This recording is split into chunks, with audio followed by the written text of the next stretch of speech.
There have been reports in the last 5, 6 hours that many of the students who sort of band themselves together as the Gen Z protesters are very angry at the fact that their protests have been infiltrated by vandals. And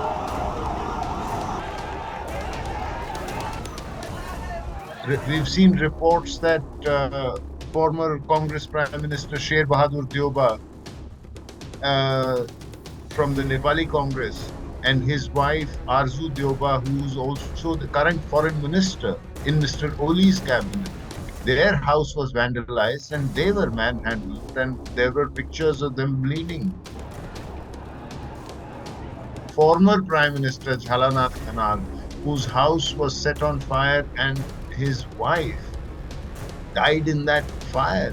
So now that army is in control and it is also appealing to the people there to maintain calm, do you think that in the power struggle in days to come, army is also going to play a crucial role as to who the leader is, because they need to establish an interim government? So the army is acting on its own, and therefore it is also acting very cautiously. So General Sigdel is not going all out. He is talking of advising people to go back, exercise restraint. So, will the crisis in Nepal, escalate in coming days, or the situation will normalize as army has already taken control and has asked, people there to maintain calm? India is obviously watching the situation very closely. The dispatches which are reaching New Delhi also indicate that the situation might further escalate. To understand the complex situation, I'm joined by a very distinguished guest, Mr. Rakesh Sood. Sir, thank you so much for speaking to Indian Express. He has an experience of over 4 decades over on diplomacy, international relations, and also economic affairs. He has served in Nepal. So, sir, the first question that I would like to ask you is that is it as simple as it looks that the ban on 26 social media apps led to such a crisis that the sitting prime minister had to resign? Uh, I don't think that the ban on 26th was the primary factor. I think it was the spark Hmm. and that led to the fire that that has consumed not just the prime minister, but across the board, it reflected a deep-seated disenchantment Hmm. with the current political establishment cutting across different political parties. So it is not, I mean, we've seen reports that former Congress Prime Minister Sher Bahadur Deuba uh, from the Nepali Congress and his wife Arzu Deuba, who's also the current foreign minister in Mr. Oli's cabinet, their house was vandalized and they were manhandled, and there were pictures of them bleeding. We have seen other political party leaders. We heard reports about a former Prime Minister, Jhalanath Khanal, whose house was set on fire and his wife died in that fire. So I think that the ban was the spark, but there was already a groundswell of resentment, of public resentment among the young people that had been building up over a period of time, and I think there were signs of that were evident, but somehow or the other, the government failed to recognize them, failed to acknowledge them, and therefore failed to address them. Hmm. What about the economic distress? Everyone has been talking about the economic distress because lot many people are also leaving Nepal. So this is also one of the factors which led to the present crisis. Yes, I mean, certainly there is economic distress because Nepal is a very young Country. country. Hmm. The median age in Nepal is 25, Hmm. which means that 50% of Nepal's population is below 25. And if job opportunities are scarce, and that is evident from the fact that the unemployment rate among the youth in the ages of 15 to 25, the unemployment rate is more than 20%. So if one-fifth of the youth who are entering the job market cannot find jobs, then obviously it is bound to lead to resentment and unhappiness. Of course, people who can will go out as economic migrants to look for jobs. Many of them come to India. There are others who go to the Middle East or to Southeast Asia or to Philippines or South Korea. But it's certainly a difficult situation. However, let me also say that uh, while the economic growth rate has been somewhat tepid, in the sense the economic growth rate has varied between, except for the COVID-19 years, has varied between 3% to 4%, 4.5%, much less than India's. And that is largely because of the political uh, instability that has plagued Nepal for a number of years. But in addition to the lack of jobs, is also the fact that there is there is a growing sense of disenchantment because there is very visible corruption that is in evidence across the political parties. It is not as if one political party is considered to be more honest than the other, or the leaders of one political party are more honest than the others. People feel that they are all the same, and therefore they felt that these leaders just don't care for the ordinary people. And there is that element of anger and resentment which we saw. And the ban on social media apps was a kind of a spark that was able to convert this anger into a bonfire, where we have seen that within less than 48 hours, you saw the government resigning. And for all we know, there are rumors that even the president may have um, put in his papers or is thinking about resigning, because I've seen news to that effect. And the army has had to come in to try and restore a degree of normalcy and law and order. So now that army is in control and it is also appealing to the people there to maintain calm, do you think that in the power struggle in days to come, army is also going to play a crucial role as to who the leader is, because they need to establish an interim government? Yes. Now, the key question is that how do they establish an interim government? Hmm. Because one of the demands has been that they also want to dissolve parliament. Hmm.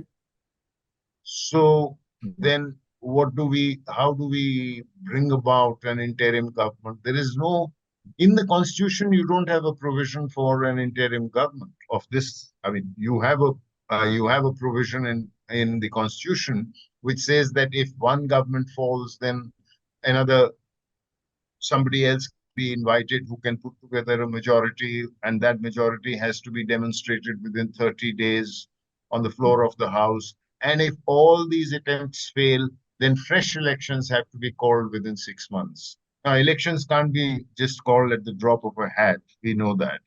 So, if we are going to dissolve parliament, the protesters are also asking for constitutional changes.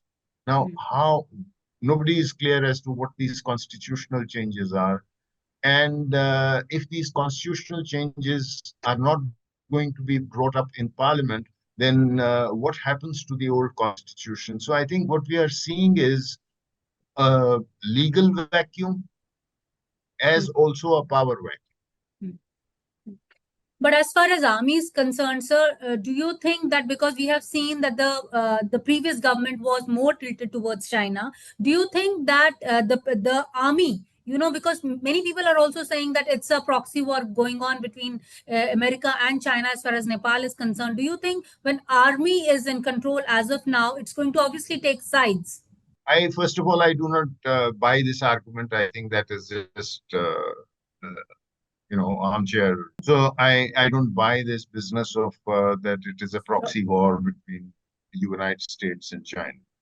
Secondly, uh, yes, Prime Minister Oli has was more tilted towards China, but then he had reasons for that, but I think we were also expecting him in India next week. I Yeah, think his official visit, absolutely. foreign Yeah. secretary had been there. Hmm. Foreign secretary was there last month to finalize the dates, and I think 16th, 17th September were announced as the dates for his visit to Yeah. India. Hmm. So clearly, it's not as if he had an adversarial relationship towards India. The army, third, I would say the army is not in full control because it is not as if the president has declared an emergency. It is not as if the president has said, I call out the army to restore law and order within 24 hours, 48 hours, set out the terms. And the army is still appealing for dialogue Hmm. without actually specifying dialogue with whom. There are no leaders that have Yeah. emerged from the protest movements. And who do they dialogue with? Do they dialogue with uh, politicians? Do they dialogue with members of parliament? Who do they dialogue with? But three, four So, leaders are the cropping up. army, no, no. So, therefore, the army is being very careful and cautious because they don't have, uh, it is one thing for, let us say, the president to declare an emergency as per the constitution and call the army to, as the supreme commander of the armed forces, call on the army to come out and restore law and order. That's a legal route and that is constitutional. Hmm. That has not happened. Okay. So the army is acting on its own and therefore it is also acting very cautiously. So General Sigdel is not going all out. He's talking of advising people to go back, exercise restraint, engage in dialogue. He is asking the mayor of Kathmandu to engage, to persuade, use his influence to persuade the protesters to not to engage in violence or vandalism and so on. But nobody really knows, and it's a fact. I mean, there now today there have been reports in the last 5 6 hours that many of the students who sort of band themselves together as the Gen Z protesters are very angry at the fact that their protests have been infiltrated by vandals and Hmm. people with uh, motivated interest in gangs who have been wreaking violence and settling their personal scores and burning people's houses. It is not what they wanted. Sir, as far as India is concerned, what are the primary, focus areas as far as India is concerned? Because the reports which are reaching New Delhi, there was some kind of mob violence in front of Indian embassy in Kathmandu also, although CISF has been deputed there. But what do you see how the situation might pan out as far as India is concerned? Well, I think India has not. Uh, India has sort of steered clear of expressing any sentiment other than conveying condolences and urging restraint on everybody. So I think and that is the best thing to do because we don't want to get into what is clearly an internal turbulence that is Hmm. taking place, a churn that is taking place in Nepal. And I do not think we should get drawn into it at all. I think we should steer clear of it. We should, we have sealed the border for obvious reasons because we don't want any spillovers. And it is an open border. And if there is this kind of activity, then we can have uh, unwelcome elements infiltrating across that open border. So to prevent any Yes. actors from taking advantage of it, Hmm. we have obviously sealed the border. But more than that, we'll have to be careful. We'll have to watch the situation. We'll have to certainly ensure the security of our embassy, and it's a large embassy compound because the ambassador, the offices of the embassy, the residence of the ambassador, and the residence of all the other officers of the embassy. It is all located in the same compound. So it's a Hmm. very large compound Hmm. and to ensure and it is there are over 100 people who live there and work there with their families. Hmm.